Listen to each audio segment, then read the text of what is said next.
Olá, turma, tudo bem? Espero que todos estejam bem, na paz. Seja feliz por existir, né?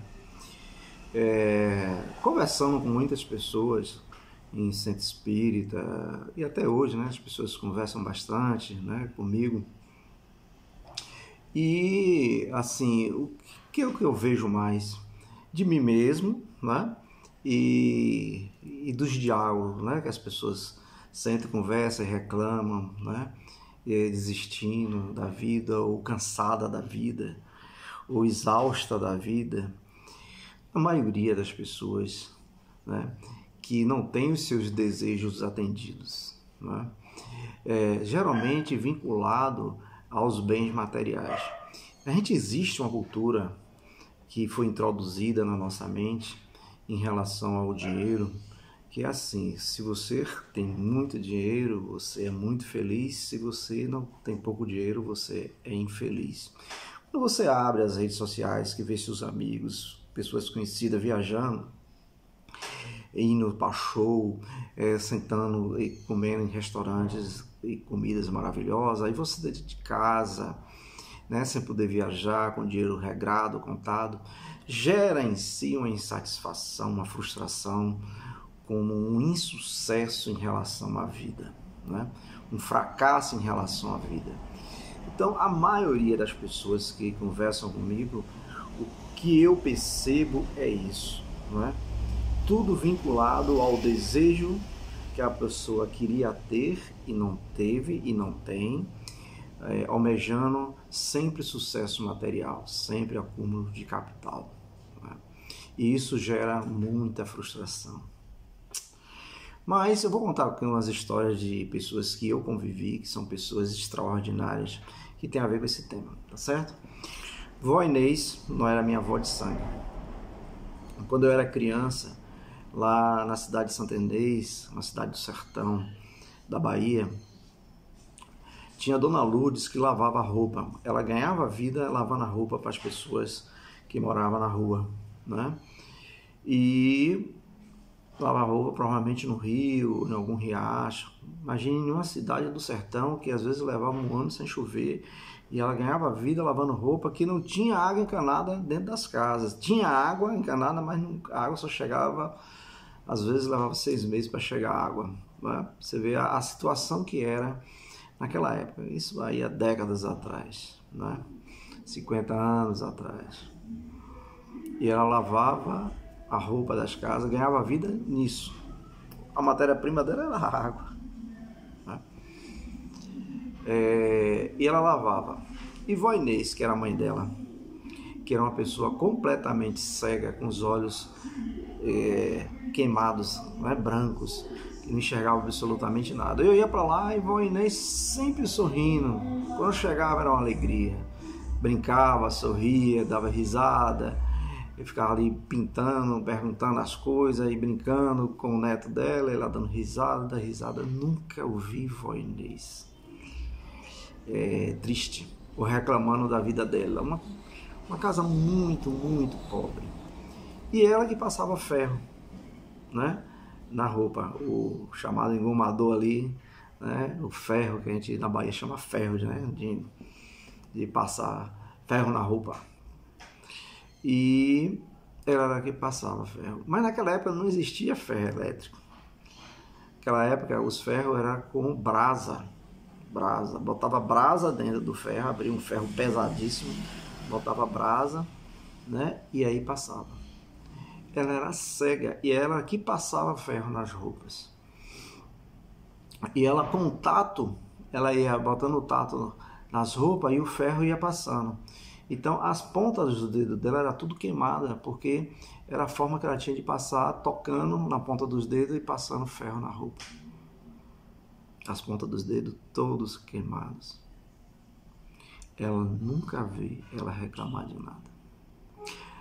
Outra pessoa era minha tia Marta. Minha tia Marta casou, teve 3 filhos.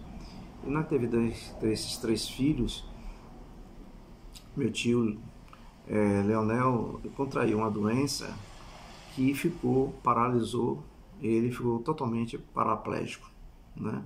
provavelmente um cistosoma que se instalou na sua coluna, né? E aí ficou totalmente paraplégico. Minha tia Marta tomou conta do meu tio por mais de 20 anos, completamente paralisado na cama. Ele só falava, né? O resto do pescoço para baixo, nada se movimentava. Quando eu ia para lá, de férias, né? Meu pai sempre passava na casa dela antes de ir para a fazenda. Nunca vi minha tia reclamar de absolutamente nada.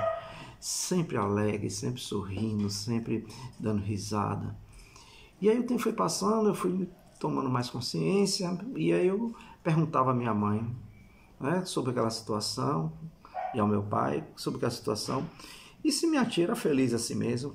E minha mãe dizia que era assim, que nenhum dos irmãos dela, que era meu tio, né, meus tios, pegou ela reclamando de alguma coisa. Sempre foi sorrindo, sempre foi sorrindo. E aí eu fui tomando, né, crescendo, e ia na casa dela, ela sempre sorrindo, sempre com um sorriso no rosto. Chegando ao ponto de ela ter que introduzir o seu dedo no ânus dele para ele poder ajudar ele a tirar as fezes. Você viu o grau de dependência que ele tinha dela, né? E ela, a vida dela era em torno dele, de ajudar ele. Ele não conseguia mais defecar e ela tinha que ajudar ele a defecar.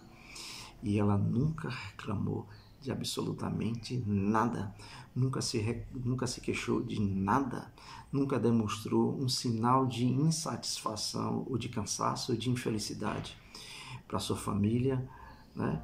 E para eu, que era sobrinho, e ficava ali, meu Deus, que mulher extraordinária. Quando ele morreu, na nossa família, né, as pessoas dizem assim, pronto, Leonel morreu, Marta vai junto, porque agora ela deve descansar. Nada. Ela continuou ativa e sorrindo. Passava os finais de semana lá com a gente, na fazenda, e sorrindo o tempo todo, brincando, qualquer coisa dava risada. Qualquer piada boba morria da risada, de perder o fôlego.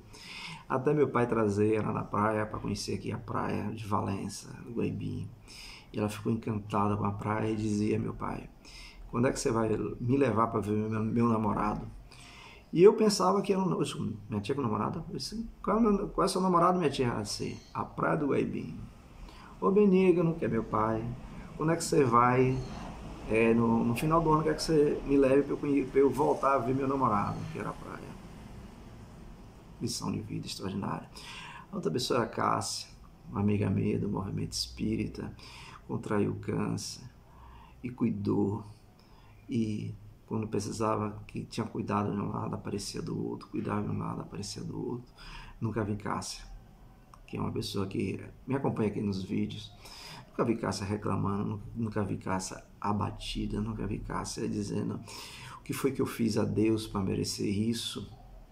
Nunca vi demonstrando cansaço, fadiga ou sem energia de luta. Sempre sorrindo, sempre lutando, sempre com a energia vital ali em alta. Cássia, você também é um grande exemplo para todos nós, né? Essas pessoas que são referências para mim, que eu trago a história para vocês aqui, são pessoas que não tinham dinheiro, que não eram ricas, mas que tinham um desafio de vida absurdo, que se fosse eu não sei se eu resistiria a um desafio de vida desse. E essas pessoas passou pelos seus desafios sem uma queixa, sem reclamação, sem se abater, né? Então, agradeça a Deus por existir, seja feliz por existir. Seja feliz por existir. Tome consciência do que você tem. Tome consciência do que você possui, que Deus permitiu você possuir. E encerrando, em uma das minhas queixas, das minhas várias queixas da vida e reclamações, por falta de atendimento aos meus desejos infantis, eu estava fazendo entrevista em um programa social de um centro espírita que ajudava gestantes carentes e dava enxoval. Tinha que fazer uma triagem, eu fazia parte dessa triagem. E eu fui um sábado de manhã, eu passei a quinta reclamando, passei a sexta reclamando, porque as coisas não aconteciam, porque, né, as coisas estavam demorando de acontecer, e mais uma vez eu reclamando. E aí fui fazer essas entrevistas, mães carentes, mãe com um grau de dificuldade de sobrevivência absurdamente alto, né? Terminei de fazer, fiz a minha triagem, fiz o meu relatório.